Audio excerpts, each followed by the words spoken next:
ako si Yui ng What's News. Pangulong Marcos binigyan ng amnestiya ang mga rebelde at insurgent groups. Nagbigay ng amnestiya para sa mga rebelde at insurgent groups si Pangulong Ferdinand Marcos Jr. sa bisa ng Executive Order No. 47. Layo ng Pangulo na magkaroon ng pangmatagalang kapayapaan sa bansa.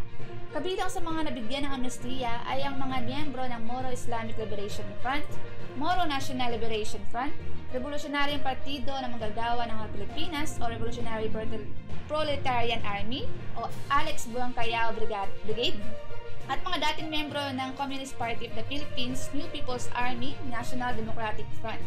Sakop lang ng amnestiya ang mga gumawa ng krimen dahil sa kanilang political beliefs. Hindi nito sakop ang mga krimen tulad ng kidnap for ransom, massacre, rape, terrorism at mga krimen na may personal na motibo at lumalabag sa karapatang pantao. At para pag-usapan tungkol sa balitang yan, kasama po natin yan si Kuya Eri, Gama at Popoy. Parang kalokohan naman yung... Okay, bibigyan namin ng amnesty pero yung kaso niya walang kinalaman sa terrorism, sa kidnapping, sa ano. Isa sa mga inaalok na ganyan, ang Alex Buang Callao Brigade daw, walang ginawa kundi mang-kidnap. So, nang-kidnap yung grupong yan? Oo. So, wala na yun. Labas na sa amnesty yun. Halimbawa, yung mga Muslim insurgents, pero baka kasi na nakapatay, so labas na rin yun sa usapin. Tapos ang mga NPA, di ba, sila nga ay kina-classify na terrorist ng pamahalaan. So di na rin sila pwede or available sa kanila yung amnesty niya. So gaguhan lang yan.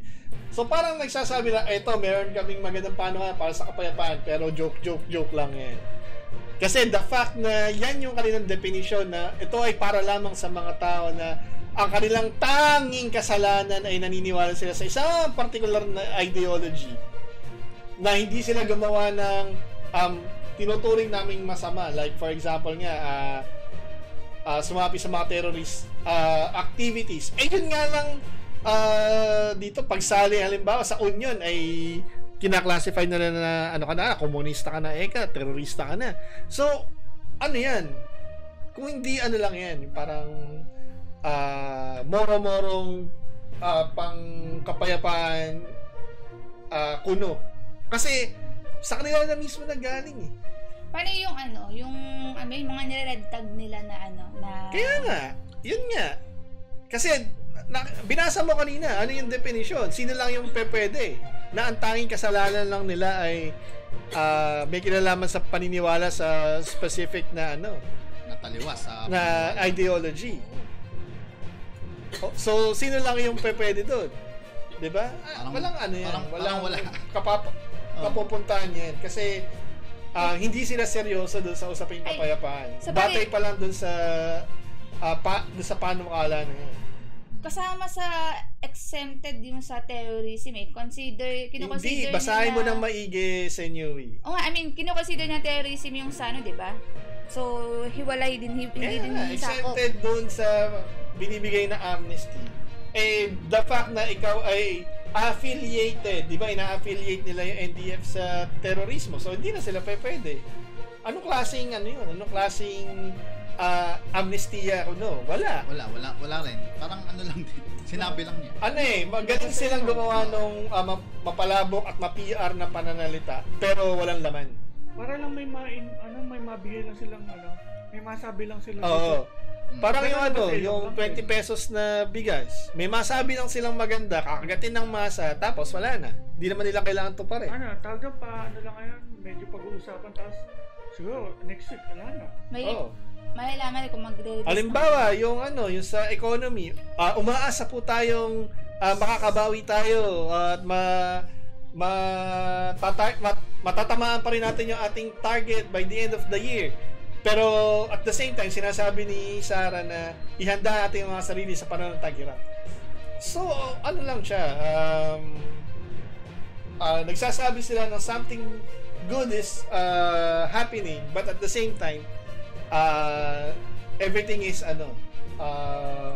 not going well. Ito yung sinabi na tawag doon, may mga naisip kami paraan. Then after next week, nag-travel. Yun parang mga itong amnesty na katulad dun sa mga rebelde yung pinapalaya.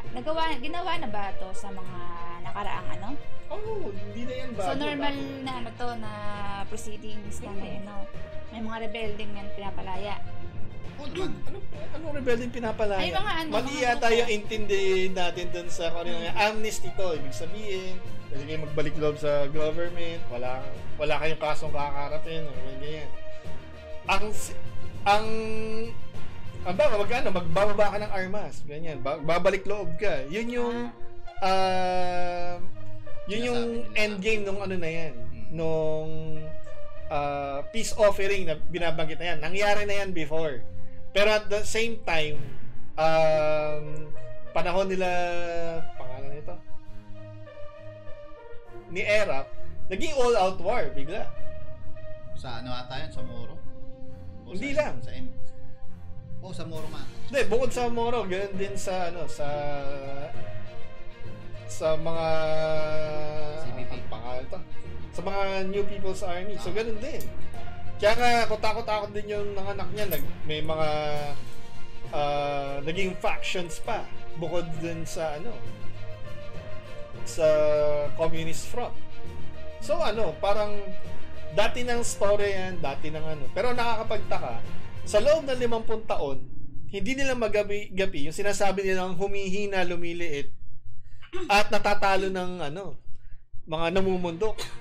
Samantalang sila, ang laki-laki ng budget nila, ang laki-laki ng numbers nila, ang dami-dami nilang mga makabagong armas na galing pang US. Pero bakit din nila matalo? Kasi hindi solusyon yung all-out war. Tapatunayan na yan. Ano yung solusyon? Ugatin niyo yung ugat ng problema na nirereklamo ng mga yan. Bakit sila nagre-rebelde? Una, yung corruption. Pangalawa, yung tawag dito, yung kabuhayan sa mga provinces, 'di ba? Hindi patas. So, yun yung nila. Wala naman siguro magre-rebelde kung maganda ang pamamalakad. Pero hindi. Parang wala ding Pero iba yung iba yung terrorism. Pero yun nga, ang nangyayari kasi inaano na rin nila eh. Kino-consider nilang terrorism yung Oo. Di parang wala nga lang din talaga. Salita lang talaga yung amnesty yung sinasabi. Pero dahil nga yun yung category nila na sinasabi na terrorism nga daw yung ginagawa nila. Wala din nga. Wala pupuntahan yun. Parang naglolokohan lang. Hindi na yan bago. Oo. So, yun. Abangan natin na pang update patungkol sa balitang yan.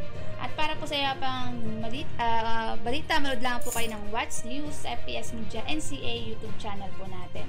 At sa mga gusto pong manood dahil Friday ngayon, kita-kita na lang po tayo sa Monday para po sa pang balita.